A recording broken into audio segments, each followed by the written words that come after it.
અમદાવાદમાં કોર્પોરેશનના બેફામ ડમ્પરે 16 વર્ષના કિશોરનો ભોગ લીધો હોવાની ઘટના સામે આવતા લોકોમાં રોષની લાગણી ફેલાઈ ગઈ છે.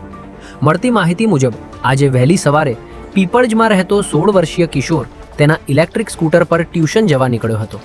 ત્યારે પીરાણા પાસે આવેલી દેવ હોટલ નજીક ફૂલ સ્પીડમાં આવતા ડમ્પર ચાલકે તેને અડફેટે લીધો હતો. આ અકસ્માતમાં ગંભીર રીતે ઈજાગ્રસ્ત થયેલા કિશોરને તાત્કાલિક સારવાર અર્થે ખસેડવામાં આવ્યો હતો, જ્યાં તેનું મોત નીપજતા પરિવાર શોકમાં ગરકાવ થઈ ગયો છે. અકસ્માત સર્જાયા બાદ ડમ્પર ચાલક ઘટના સ્થળેથી ફરાર થઈ ગયો હતો. ત્યારે ઘટનાની જાણ થતાં પોલીસ કાફલો અહીં પહોંચ્યો હતો અને પોલીસે આસપાસના સીસીટીવી ફૂટેજ તેમજ ડમ્પરના નંબરના આધારે આરોપીને ઝડપી લેવા ચક્રો ગતિમાન કર્યા છે.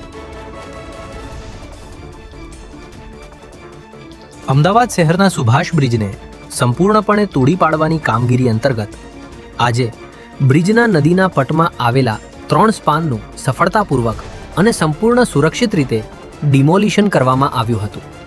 સુભાષ બ્રિજને સંપૂર્ણપણે પિલ્લર સાથે તોડી પડવાનો રિપોર્ટ આવ્યા બાદ આ બ્રિજને અહીંથી હટાવી લેવાની કામગીરી હાથ ધરવામાં આવી છે.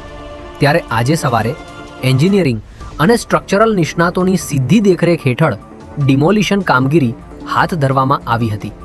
ત્યારે કોઈ અનિચ્છનીય બનાવ ન બને તે માટે બ્રિજની આસપાસના સમગ્ર વિસ્તારને બેરિકેડિંગ કરીને તદ્દન સીલ કરી દેવામાં આવ્યો હતો અને આ આખા એરિયાને પ્રતિબંધિત વિસ્તાર જાહેર કરવામાં આવ્યો હતો. બ્રિજ તૂટ્યા બાદ નદીના પટમાં ભેગા થયેલા વિશાળ કાટમાળને હટાવવાની કામગીરી પણ યુદ્ધના ધોરણે શરૂ કરી દેવામાં આવી છે.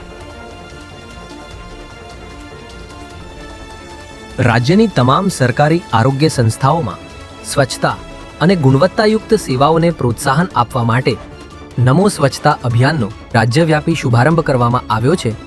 ત્યારે મુખ્યમંત્રી ભૂપેન્દ્ર પટેલ અને આરોગ્ય મંત્રી પ્રફુલ્લ પાનસેરિયાની હાજરીમાં ગાંધીનગર સિવિલ હોસ્પિટલથી આ અભિયાનની શરૂઆત કરવામાં આવી છે. આ અભિયાનના ભાગરૂપે મુખ્યમંત્રી ભૂપેન્દ્ર પટેલે હોસ્પિટલ કેમ્પસમાં ઝાડુ લગાવી આ અભિયાનની શરૂઆત કરાવી હતી. આ અભિયાનનો મુખ્ય હેતુ આરોગ્ય સંસ્થાઓમાં સ્વચ્છતા જાળવવી, દર્દીઓ અને તેમના સગાઓને સ્વચ્છ વાતાવરણ પૂરું પાડવું તેમજ સ્વચ્છતા અંગે જનજાગૃતિ લાવવાનો છે. ત્યારે આજે રાષ્ટ્રીય ડોક્ટર દિવસ પર શરૂ થયેલું આ અભિયાન 7 જુલાઈ સુધી ચાલુ રાખવામાં આવશે.